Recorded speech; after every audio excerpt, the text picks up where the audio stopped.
नमस्कार, आप देख रहे हैं टाइमेट कैपिटल और मैं हूं स्वर्णिम श्रीवास्तव। लैला मजनू, हीर रांझा सब बीते ज़माने की कहानियां हैं। आज के ज़माने में ऐसे दीवाने कहाँ मिलते हैं। लेकिन अगर हम आपसे कहें कि 2021 में भी एक कहानी ऐसी है जो वीर ज़ारा की कहानी से कम नहीं है। हम सभी मानते हैं कि फिल्मी कहानियां असल दुनिया से प्रेरित होती हैं, लेकिन राजस्थान के इस 82 साल के बुजुर्ग की कहानी ने इस बात को हमारे लिए जीता जागता सच बना दिया है। इस उम्र में उनके मन में प्रेम एक बार फिर से इस कदर घर करने लगा है कि वे खुद को 21 का महसूस करने लगे हैं। ये कहानी है राजस्थान में थार के कुलधरा के रहने वाले 82 साल के एक बुजुर्ग की। इस कहानी को ह्यूमंस ऑफ बॉम्बे ने शेयर किया है। बुजुर्ग ने ह्यूमंस ऑफ बॉम्बे को बताया कि वे 30 साल के थे जब पहली बार अपनी प्रेमिका मारिया से मिले थे। वे कहते हैं वे ऑस्ट्रेलिया से जैसलमेर डेजर्ट सफारी के लिए आई थी। वो 5 दिन की यात्रा पर थी और मैंने उसे ऊँट की सवारी करना सिखाया था। ये बात 1970 की है। वे कहते हैं उन दिनों पहली नज़र में प्यार हो जाता था और हम दोनों को पहली ही नज़र में प्यार हो गया था। पूरी ट्रिप में हम एक दूसरे से अपनी नज़रें नहीं हटा पाए थे। इसके बाद उसने ऑस्ट्रेलिया लौटने से पहले मुझसे अपने प्यार का इजहार किया। आई लव यू कहा। मैं वो सुनकर शर्म से लाल हो गया। मुझसे पहले कभी किसी ने ऐसा नहीं कहा था।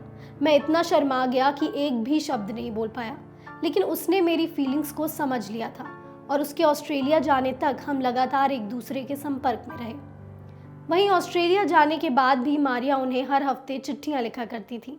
फिर कुछ दिनों बाद उसने उन्हें ऑस्ट्रेलिया बुलाया। वे कहते हैं मैं वहां जाने के लिए काफ़ी उत्साहित था, लेकिन वहां जाना कम खर्च का मामला नहीं था। ऐसे में मैंने बिना अपने परिवार को बताए 30,000 रुपये का लोन लिया, वीज़े का इंतज़ाम किया और उसके साथ रहने के लिए ऑस्ट्रेलिया चला गया। वहाँ मैं 3 महीने रहा। वो 3 महीने जादुई और अद्भुत थे। उसने मुझे इंग्लिश सिखाई, मैंने उसे घूमर सिखाया। लेकिन फिर मारिया ने उनसे शादी करके ऑस्ट्रेलिया में सेटल हो जाने के लिए कहा और यहाँ चीज़ें कॉम्प्लिकेटेड हो गई। वे भारत छोड़ने के लिए तैयार नहीं थे और मारिया भारत में रहने के लिए तैयार नहीं थी। तब उन्होंने उससे कहा शायद हमारा रिश्ता ज़्यादा लंबे समय तक नहीं चल पाएगा। फिर भारी मन के साथ दोनों अपने अपने रास्ते पर हो लिए। वे कहते हैं ये हम दोनों के लिए बिल्कुल भी आसान नहीं था। जिस दिन मैं वापस आ रहा था वो बहुत रोई थी। घर वापस आने के बाद जीवन आगे बढ़ने लगा। परिवार के दबाव में मैंने शादी कर ली और परिवार के पालन पोषण के लिए गेट कीपर की नौकरी की। लेकिन उन्हें हमेशा मारिया की याद आती रहती थी। वे हमेशा सोचा करते थे कि क्या उसने शादी की होगी, क्या वो उसे दोबारा देख पाएंगे। लेकिन उनके अंदर इतना साहस नहीं था कि वे मारिया को चिट्ठी लिख पाएं। समय के साथ उनकी यादें धुंधली होती गईं। वे कहते हैं मैं परिवार की जिम्मेदारियों को निभाने में व्यस्त हो गया। मेरे बच्चे बड़े हो गए। 2 साल पहले मेरी पत्नी का निधन हो गया और सभी बच्चों की शादी हो गई। अब वे 82 साल के हैं और जिंदगी ने उम्र के इस पड़ाव में उन्हें एक बार फिर आश्चर्यचकित कर दिया। 1 महीने पहले मारिया ने उन्हें चिट्ठी लिखी जिसमें लिखा कैसे हो मेरे दोस्त।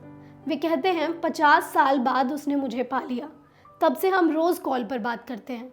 हमारे पास एक दूसरे से बात करने के लिए कितना कुछ है। मारिया ने उनसे कहा है कि उसने कभी शादी नहीं की। वो प्लान कर रही है कि वो जल्द ही भारत आए। वे कहते हैं मुझे नहीं पता भविष्य में क्या होगा, लेकिन ये जानने के बाद कि मेरा प्यार मेरी ज़िंदगी में फिर से वापस आ गया है और मैं उससे रोज़ बात करता हूँ, ये एक ऐसी फीलिंग है जिसे मैं शब्दों में बयान नहीं कर सकता। राम जी की कसम, मुझे ऐसा लग रहा है मैं फिर से 21 साल का हो गया हूँ। हम उम्मीद करते हैं बुजुर्ग अपनी मारिया से जल्द ही मिल सकेंगे। ऐसी ही तमाम खबरों के लिए बने रहें टाइमेट कैपिटल के साथ। धन्यवाद।